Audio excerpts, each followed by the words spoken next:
Hello everyone, welcome to our channel cyber skills. आज की video में हम तीन कमांड के बारे में बात करेंगे। टच, कैट और mkdir। ये तीनों कमांड ही हमें लिनक्स के अंदर फाइल और डायरेक्टरीज को मैनेज करने के लिए काम आती हैं। और यदि आप हमारे चैनल पे नए नए जुड़े हो तो हमारे चैनल को लाइक करें, सब्सक्राइब करें और शेयर करें। और यदि आपका कोई भी डाउट हो तो उस डाउट को कमेंट करें और बेल आइकन को प्रेस करना मत भूल जाना, वरना आपको आने वाली वीडियो का नोटिफिकेशन नहीं मिलेगा। तो चलो आज की वीडियो स्टार्ट करते हैं बिना टाइम को वेस्ट करते हुए। और आज की वीडियो हम स्टार्ट करते हैं टच कमांड के साथ।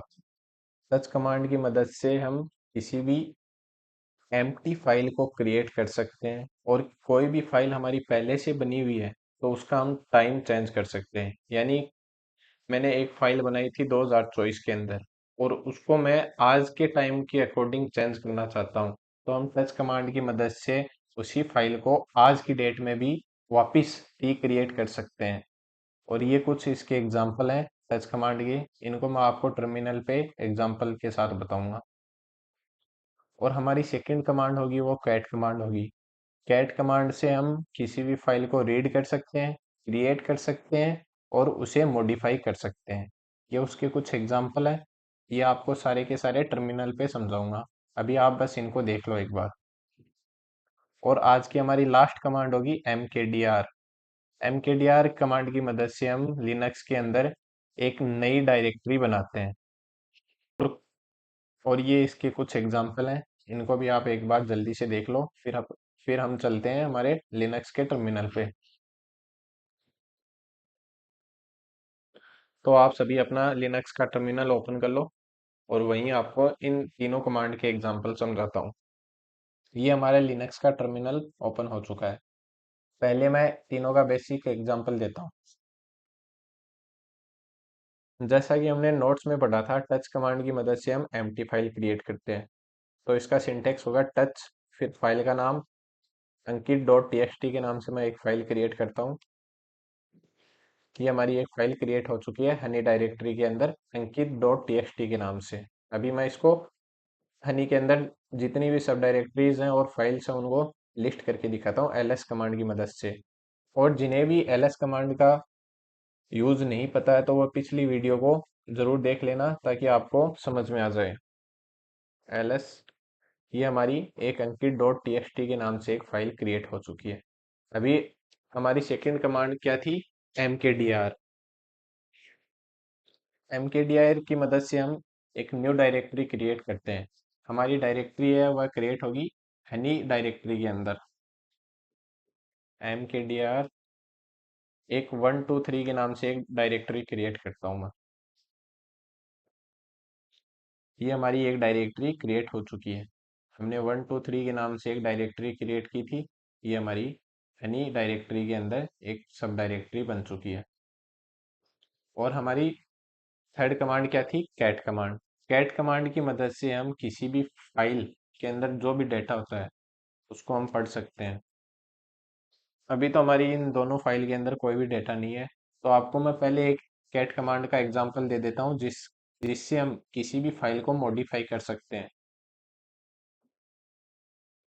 जैसे कि हमने एक फाइल बनाई थी 123.txt के नाम से, इसको हम मॉडिफाई करते हैं। इसके अंदर कोई भी हम टेक्स्ट है वह लिखते हैं, यानी कोई भी डाटा ऐड करते हैं। कैट और ग्रेटर देन का सिंबल, डबल ग्रेटर देन की मदद से हम किसी भी फाइल को मॉडिफाई करते हैं। तो 1.123 के नाम से हमारी एक फाइल थी, उसके अंदर हम कुछ एडिट करते हैं। ये देखो, अब जो हमारा ये कर्सर है वह 123 फाइल के अंदर आ चुका है। तो इसके अंदर मैं कुछ डाटा ऐड करता हूँ हेलो के नाम से, और इसको सेव करने के लिए कंट्रोल डी। ये हमारा डाटा सेव हो चुका है। एक बार फिर से प्रेस करेंगे तो हम इस फाइल से बाहर आ जाएंगे। अब वापिस इसको रीड करके दिखाता हूँ। कैट कमांड की मदद से हम किसी फाइल को रीड भी कर सकते हैं। तो अभी मैं इस फाइल को रीड करके दिखाता हूँ। कैट 123.txt, ये हमारी फाइल थी। ये देखो, पहले ये 123 जो फाइल थी वह एम्प्टी फाइल क्रिएट की थी हमने टच कमांड की मदद से। और कैट कमांड की मदद से ये देखो, ये जो सिंटेक्स था इसकी मदद से हम किसी भी फाइल को मॉडिफाई कर सकते हैं। तो हमने इसके अंदर हेलो जो वर्ड था उसको हमने सेव कर दिया था इस फाइल के अंदर, और फिर हमने कैट कमांड की मदद से हमने इस फाइल के अंदर जो भी टेक्स्ट था उसको रीड किया। तो हमने कैट कमांड के दो यूज देख लिए कि हम कैसे किसी फाइल को रीड कर सकते हैं और उसे कैसे मॉडिफाई कर सकते हैं। ये हमने दो यूज देख लिए कैट कमांड की। अभी मैं आपको थर्ड यूज दिखाता हूँ कैट कमांड का। उसमें हम ये देखेंगे कि दो फाइल का डाटा हम एक फाइल के अंदर कैसे मर्ज कर सकते हैं। तो हमारी जो फर्स्ट फाइल थी 123 के नाम से जो थी, उसके अंदर हमारा डाटा था वो था हेलो। अब हम देखते हैं अंकित डॉट टीएक्सटी के अंदर क्या डाटा है। कैट कमांड की मदद से हम अंकित डॉट टीएक्सटी फाइल को रीड करते हैं एक बार।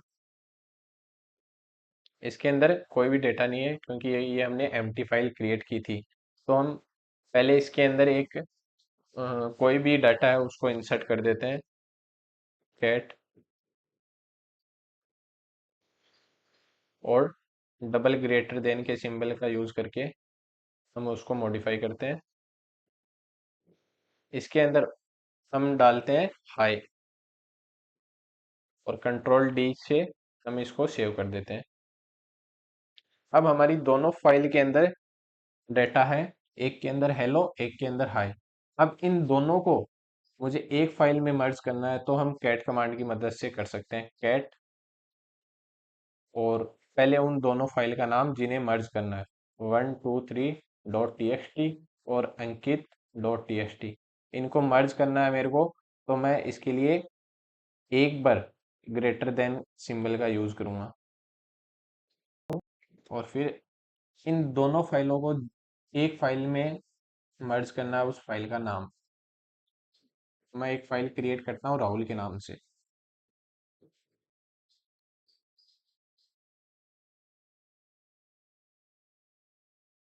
ये हमारी एक फाइल क्रिएट हो चुकी है हनी डायरेक्टरी के अंदर। अभी मैं आपको इसको लिस्ट करके दिखाता हूँ।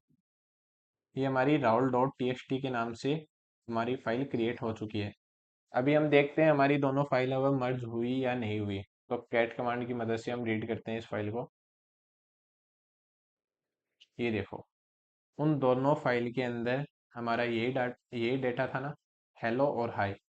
हेलो था 123 फाइल के अंदर और हाई था अंकित डॉट टी के अंदर।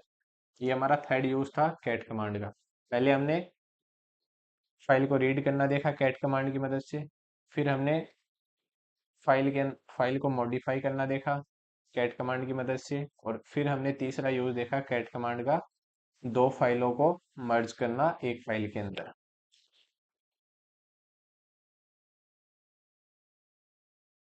तो मैं आपको एक और एग्जांपल शो करता हूँ कैट कमांड का।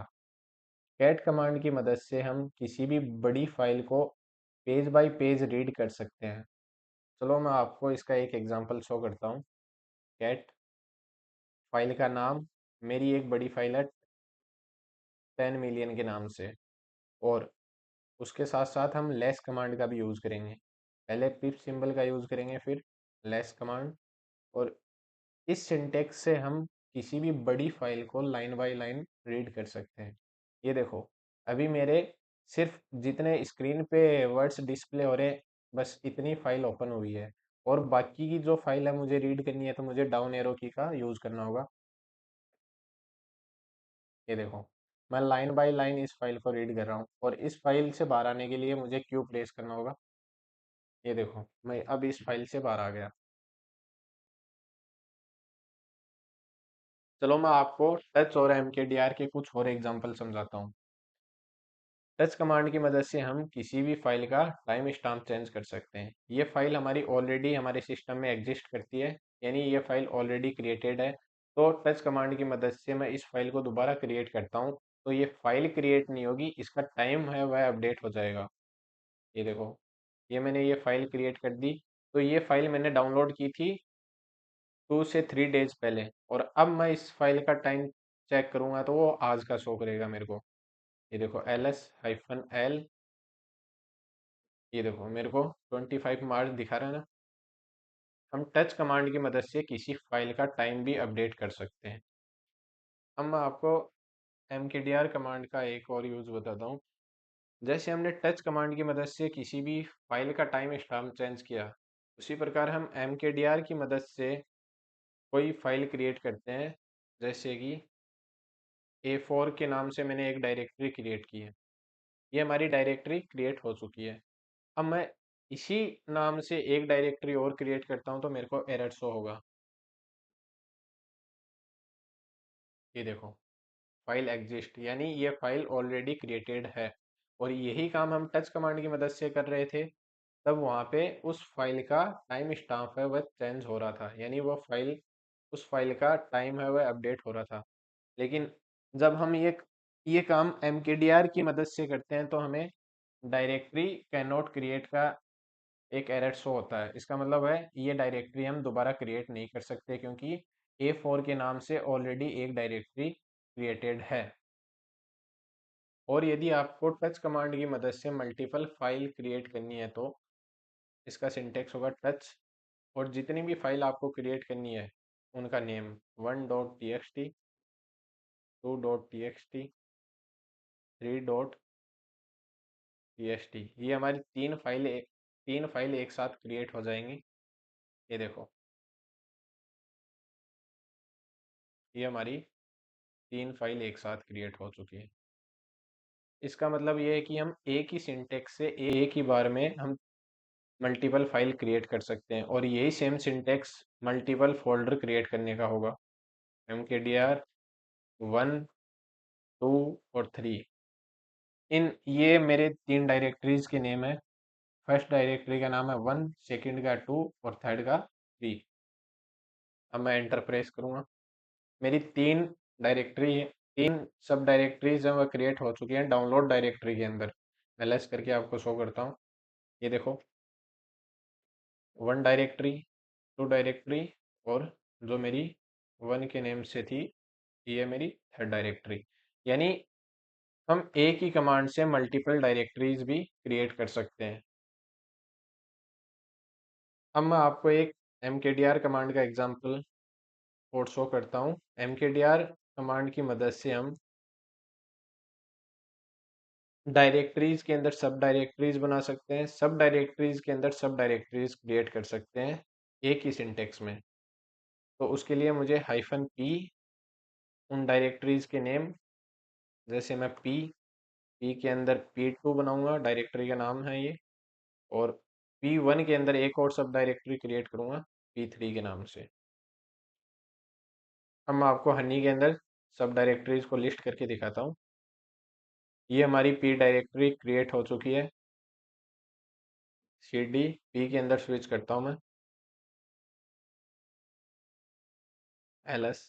ये देखो, P के अंदर हमने P1 सब डायरेक्टरी क्रिएट की थी, तो हमारी ये P1 क्रिएट हो चुकी है। और P1 के अंदर हमने एक P3 सब डायरेक्टरी और क्रिएट की थी। चलो वो भी आपको दिखा देता हूँ मैं। CD P1, ये देखो, ये हमारी थर्ड डायरेक्टरी थी जो हमारी P1 की सब डायरेक्टरी थी, P3। और ये जो हम सब डायरेक्टरी क्रिएट करते हैं वो 1 कमांड की मदद से भी हम कर सकते हैं, जो हमारी ये कमांड थी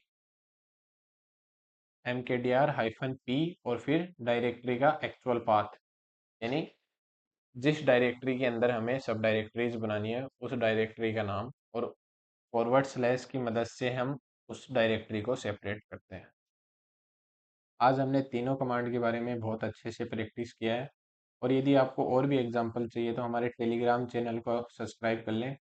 वहाँ पे हम डेली के डेली नोट्स अपडेट करते रहते हैं। और यदि आपको हमारी लिनक्स की सीरीज़ की वीडियो पसंद आ रही है तो हमारे चैनल को सब्सक्राइब करें, लाइक करें और शेयर करें। और बेल आइकन को प्रेस करना मत भूल जाना, वरना आपको हमारी आने वाली वीडियो की नोटिफिकेशन नहीं मिलेगा। तो आज की वीडियो हमारी यहीं कंप्लीट होती है, मिलते हैं अगली वीडियो में।